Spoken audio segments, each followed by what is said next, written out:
Hey guys, doing the oil pan on the GSXS750 today, 2018. Smoked it on a rock when we were going to the cliff jumping spot. So I wanted to touch base on a couple things because I was watching the videos on the gsxr, sorry, and definitely different, a lot easier. And then I seen a few techniques online that were maybe way more involved than they needed to be. So I'm going to touch base on those and yeah, enjoy. So this one guy dropped the radiator, took all the coolant out. Did not need to do that. It's held on by 3 bolts. Just unbolt the 3 bolts, take off the fairings. You're good to go. It drops right out of the way. You can get all the header bolts right off. Exhaust drops right off. As long as you have the tailpipe off, that comes right out of the way. Here is the damage. Yep. So got a new oil pan coming in. And the main difference here is, you can see here, the oil pan ends right there.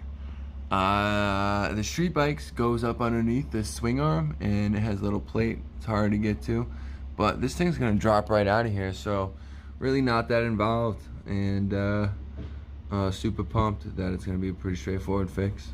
One thing I noticed after I started doing this is you should probably take off all the bolts that you can get to first for the headers before you drop the radiator, just because a couple of the ones on the bottom are a little more difficult when the radiator is already dropped, but that's just a small tiny thing, doesn't make a huge difference.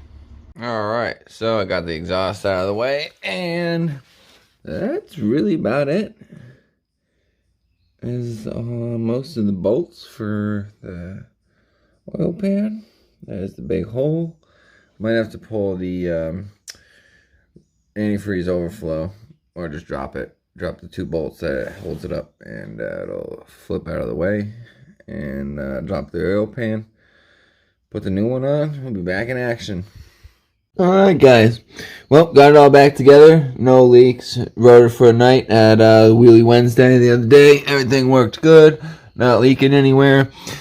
Pretty straightforward fix. Oil pan comes right off. There was no flaps like there is on the 750 GSXR, which I saw online. You just bend out of the way, really. So put all the plastics back on. It's all back together. And radiators remounted. There's one of the bolts there. There's one on the bottom and one on the other side. Bolt right back up. Plastic snap back together. Back in action.